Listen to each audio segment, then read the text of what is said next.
Good morning. It's Wednesday, May 5th. Happy Cinco de Mayo. And where am I today? I'm on the pier in Lake Worth, right at the end where Benny's on the Beach, which is a fine seafood restaurant located right on the ocean. If you're ever in this part of South Florida, you got to make sure to stop in to Benny's on the Beach. So, I'm Kenny Polcari, and this is host of the party, Morning Market Commentary. Everything you need to know to get your day started. What happened today, what happened yesterday, and what's going to happen tomorrow, right? And so what happened yesterday morning? Japan and Taiwan come out. The news hits a tape that they're monitoring a Chinese warship off the coast of China in the East China Sea, bringing up once again the independence of Taiwan and whether or not there's going to be an issue there. That sent futures down a little bit in the pre-market. Then the market opens and Janet Yellen comes in and lobs in a comment about rising interest rates, sending the markets into a tizzy. Oil surging up and through $65 a barrel as the demand story is alive and well. We'll be looking at $70 oil by Memorial Day. U.S. futures are up today. European future markets are also up broadly 1% across the board after they got taken out yesterday with the tech, as tech came under pressure. And what's for dinner tonight? I'm serving you up vegetable paella, but we'll get to that at the end of the story. So what was it? Futures were mixed yesterday morning. They weren't really doing much of anything. They were relatively flat. And 8:30, this news hits a tape that Japan and Taiwan are monitoring the whereabouts of this Chinese warship off the coast of Taiwan in the East China Sea, and that sent the alarm bells up and futures kind of into a tizzy. Not a lot, but they made a definite move lower when that news came out. Then the market opens, the market's kind of churning, and suddenly Janet Yellen lobs one in out of left field that nobody was expecting, considering last week alone she came out and she said, don't anybody worry, rates aren't going anywhere, inflation's not an issue, we got nothing to worry about. And then suddenly yesterday she comes out and she says, and I quote, it may be that interest rates will have to rise somewhat to make sure our economy doesn't overheat. And that was all the algorithms needed to hear. They went berserk, right, into complete sell mode as they tried to figure out what did the word overheat mean, screaming out words, danger, Will Robinson, danger, which is a reference to Lost in Space in 1965, for those of you who don't know. But one way or the other,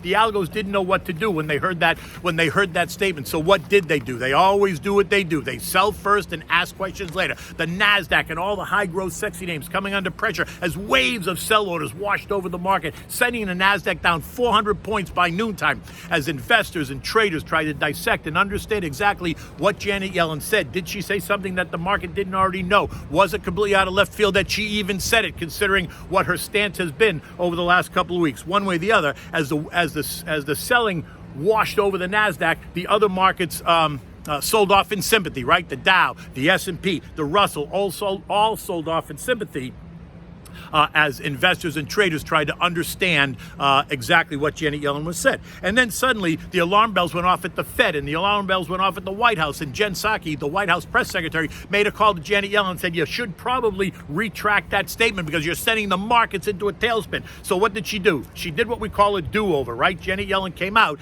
and she said, she walked back on her comments saying that she was not predicting or recommending any rate hike at all. And this morning, the Wall Street Journal runs with that same headline, and it could not be any clearer. Yellen backs off a comment on rates and inflation, saying that she is not predicting higher rates. But let's be clear, you don't need to be the Fed chair, you don't need to be the Treasury Secretary, you don't need to be an economist or a Fed governor or a Fed president to understand that her comment is really self-evident, right? We've been talking about this. We've been talking about rates rising as the economy improves. And certainly, if the Biden administration spends money like a drunken sailor, like the way they want to, and the economy recovers even stronger, you can expect rates are going to rise even faster than already what the expectation is. And look, we've already seen it happen. The 10-year Treasury has gone from 0.6% up to 1.77% before backing off at 1.61%. And we've seen the market react with every move higher in the 10-year Treasury. So yesterday's comment was just that. There wasn't a move actually in the 10-year Treasury, but the comment is what raised all the concern. And look, every big bank around the street has been calling for 2 to 2.5% 10-year yields by the end of the year. By the time Christmas comes, we should be having 10 years at 2 to 2.5%.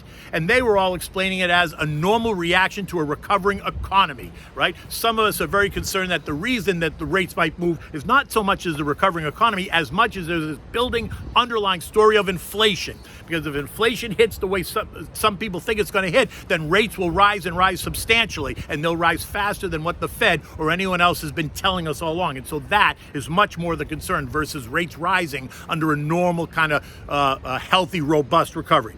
Anyway, as we saw, remember when rates went from 0.6% to 1.5%, the markets kind of backed off a little bit. They shuddered a little bit. Some of the high growth names got hit, and then everyone came out and said it's not to worry, not to worry about. We haven't hit that tipping point yet, and so investors came back in, markets went higher, rates ticked up to 1.65%, the markets backed off again, economists came out and said nobody worry, rates ticked up to 1.77% relatively quickly, and that's when we saw the NASDAQ back off 11% fairly swiftly, the Dow and the S&P off 3%, the Russell off 6%, as investors tried to discern and decide and understand where was the tipping point. Was it 1.75%? Was it 1.8%? Was it 2%? Really, that's going to be dependent on you, your own level of risk, your own profile. But as far as the government is concerned, as far as the Fed's concerned, we're not anywhere near a rate that would cause any consternation at all. And so therefore, they managed to calm the markets down. And what did we see? We saw stocks go run right back up to all-time highs as early as last week. In the middle of earnings season, which, by the way, was also a great earnings season, but when you compare it year over year, you understand why. We were completely destroyed a year ago, and this year we're back into recovery, and so thus we got this robust earnings report as well as robust forward guidance, which is certainly helping to fuel this market advance. But one way or the other, Janet's comments come out yesterday, and it just raises the specter again of building inflation, which we all know exists, which the Fed continues to tell us is not a worry, they got it under control, but yet we all feel it every day. Yet her comment kind of just raised that up, and you saw how swift that reaction was. And the fear is that if in fact we do get a spike in rates, just happens without anyone talking about it, that the adjustment in stock prices will happen fast because the technology allows that to be so. So really, was yesterday's reaction an overreaction? Yeah, I think it was, because like I said, we've been talking about it. She didn't say anything that we don't already know. She didn't say rates are going up. She said they might have to go up, but we already know that. And so therefore, once again, I think the technology allows and the algorithm allows for such swift reaction in that shoot first, ask questions later type of mentality. But look, it's really a simple math problem, right? When you change the inputs, then you change the result. Think of the PPI, the Producer Price Index. As we change the inputs that producers have to pay for raw materials, as those prices go up, then the cost of the producer goes up, and he passes those on to the consumer through the CPI, through inflation, right? Prices of everything start to go up. It's the same thing. Think about a home mortgage. Mortgage rates are low, fueling this surge in housing prices. But mortgage rates start to tick up, it's going to become more expensive to carry that home. So therefore, home prices will naturally have to come down. It's just a simple math problem. There's no rocket science here. And it's the same with the market, right? Valuation models for the market today are based around zero interest rates and more Fed accommodation. As that story changes and interest rates go up, then that story, that result, those valuations are going to have to change to reflect the change in interest rates. So it's not necessarily something that people should be worried about, but they need to understand as rates move up, the story changes and valuation models change. Just depends on how fast rates move up, will depend on how fast that valuation changes. In the end, like I said, the Dow ended up gaining 20 points. The S&P gave up 28. The NASDAQ lost 260, and the Russell was off 11. But listen, we're nowhere even near anything to be worried about, because since its highs of only last week, the Dow's only off 1.8%. The S&P's off 1.5%. The NASDAQ's off 4%, and the Russell is off about 5.5% from the high. So we're still within that normal trading range, not anywhere near correction territory. So nothing to get all worked up about. This morning, markets are pointing higher. U.S. futures are pointing higher as buyers go on a kind of a bargain hunting spree. Dow futures are up 106, the S&Ps are up 18, the NASDAQ's up 70, the Russell's adding 15 in what appears to be, that kind of bargain hunting. And certainly look for some of those high growth names that got really beat up yesterday to find buyers today. Tommy Lee of Fundstrat, and if you don't know Tommy Lee of Fundstrat, he's somebody you should follow. He's a great analyst, and he's really been right along this story for a long time. And this morning they had him out. They paraded him all over the television, telling him that he thinks that this little blip yesterday was just that, a blip. He expects the S&P to test 4,400 before the sun sets on Labor Day, a range which I have also identified in my broader market technical analysis, 3960, 4400 has been the range, right? I still think that 4200 is going to cause some resistance. We'll find that out in the next couple of days as the market marches back there. But one way or the other, Tommy Lee does say that he thinks the broader market's going to hit 4,400 by the end of the summer, but he prefaces that by also saying that the high growth, sexy tech, work from home names are probably going to get slaughtered along the way as rates rise and the story turns into a value trade versus a growth trade, right? And speaking of value versus growth, look how that trade has worked out, right? So far this year, the S&P value ETF is up 15% year to date.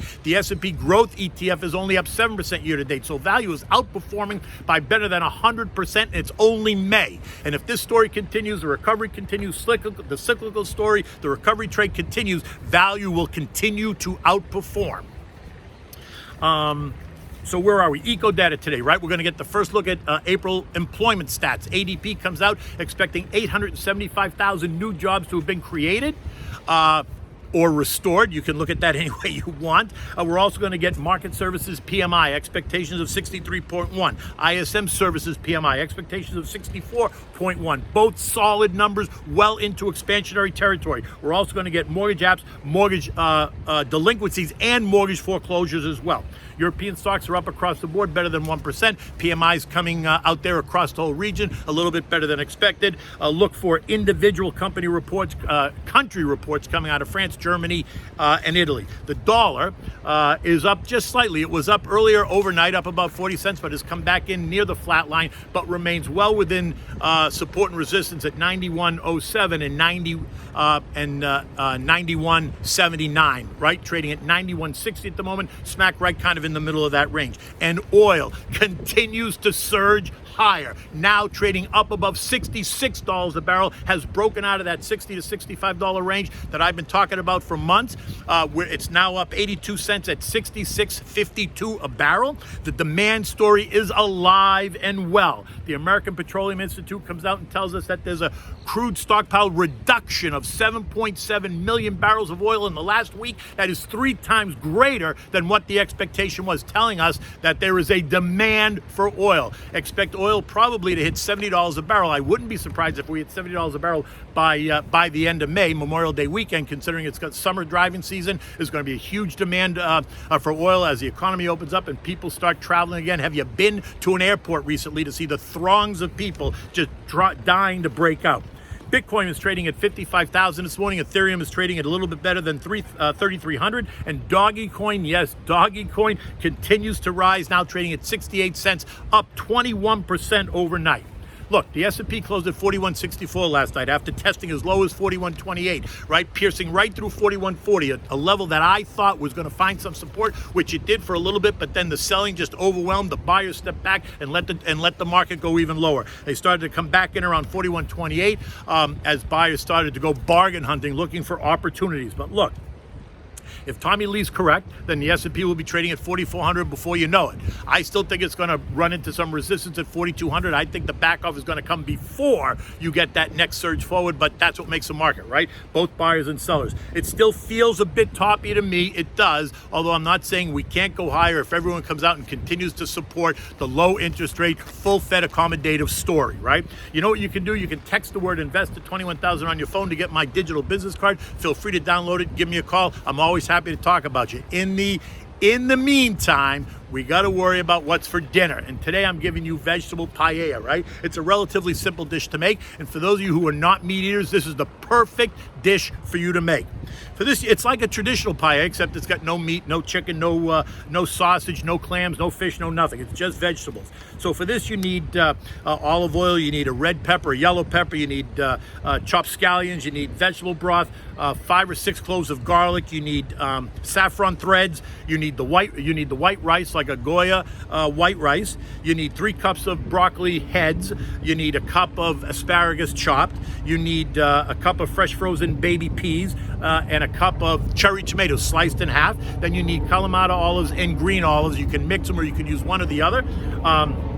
and slice those in half, right? And you need some parsley and lemon wedge just to dress it up when it's all done. So begin by getting a paella pan. And if you don't have a paella pan, use a big saute frying pan that you can fit all this into, right? A non-stick frying pan. Put it on medium heat. Add the oil, add the bell peppers, the garlic, and the scallions. Stir it around, cook it around for 5 minutes. Then add in everything else: the cherry tomatoes, the broccoli, the asparagus, the olives, everything else that you didn't add the first time. Stir it all around, maybe another 8 to 10 minutes. Then add the 5 cups of vegetable broth. Bring it to a boil. Add the rice. Just stir it up to mix it. Then turn the heat down to low and cover it and let it cook for 20 or 25 minutes. You want to test it when the rice is nice and fluffy and not mushy, right? At that point, it's done. When you present it, you can present it in a family-style platter. Just lay it all out. You can adorn it with arugula all around the edge of the platter, or you can just serve it individual and just let everyone enjoy it that way. One way or the other, it's an easy dish to make, and it's always good for you, and it is Cinco de Mayo, so enjoy the vegetable paella. I will see you tomorrow.